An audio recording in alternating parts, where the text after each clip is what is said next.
Dr. Shambhavi Seth, a developmental pediatrician with Max Healthcare Delhi, and I'm here to talk about early signs of autism spectrum disorder. So autism spectrum disorder, we understand it's a communication disorder where a child has a certain social communication deficits and a category of behavioral issues. So communication, as we understand, is basically an exchange of information between two people. So it can be through spoken words or also through non-verbal gestures. So this is the essential, the core component of autism, which is a deficit. So a child who has autism may have a poor communication, though may be speaking lot of words. So when we talk about early pick-off of autism spectrum disorders, so these disorders we should understand are present from the birth, but they may be manifesting at different phases of life, especially when a child who starts to speak around 1.5 to 2 years of age and is not talking, the parents get worried. So that is the time they may be able to pick up the autism. But a lot of these clinical symptoms of autism can be seen early also in as young as 1 year of age. So when we talk about the early signs and symptoms of autism, which the families or the parents, new parents have to look for, is how a child is interacting with the mother, with the father, making an eye contact, smiling at them, which starts to happen around 2 to 3 months of age.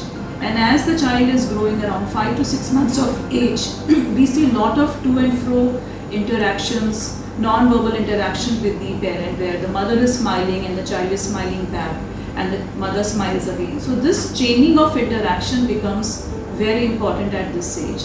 And around 9 to 10 months of age, the child knows fairly well the mother and father are the providers for me, and when a child is happy to see a rattle, the child also is looking at the parent and smiling because he or she knows it is this which is being provided by the parent. So there is a shared attention, a shared gaze which a child and the parents exchange. So if all this is not happening, this kind of non-verbal communication, definitely it is a red flag. So a lot of children would start to babble, and by babbling I mean they may use random utterances like ba ba ba, ma ma ma, which should start by 12 months of age. If it is not happening, it is a red flag for early autism.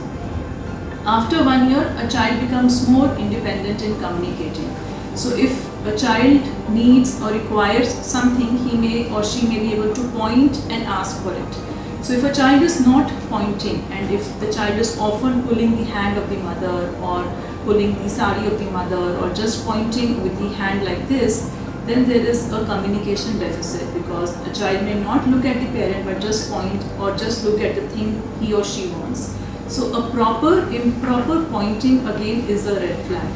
So a lot of times children would start using symbolic gestures. Suppose if they want water and if they cannot say pani or water, they will use a gesture of water or food or something like a symbol for that thing. So a child who is not using symbolic gestures and not speaking by 1.5 years of age again is at risk for autism and has to be looked for. So I think a day-to-day routine of the child, if it is observed, how he or she is responding to the name, how much of the pretend play which the child normally starts at 18 months, like feeding a doll or playing with a toy telephone, the child is doing is very important from 18 months to 2 years of age. And by 1.5 to 2 years of age, also the child starts to use meaningful language. And by meaningful language, I mean if a child wants water, the child may look at the mother and say water, or child may say de, or child may say aja. But there is also a lot of communication between the child and the parent is happening while the child is speaking. So meaningful use of this language should be developed by 18 months to 2 years of age. And if child is not speaking any meaningful words by 1.5 years, we have to look for maybe signs of autism and or maybe language delays. So these are the early markers of autism spectrum disorder, where a child maybe has to be screened in more detail. So these are not diagnostic of autism, but we need to see that child and work up in further detail if these things are evident in any child.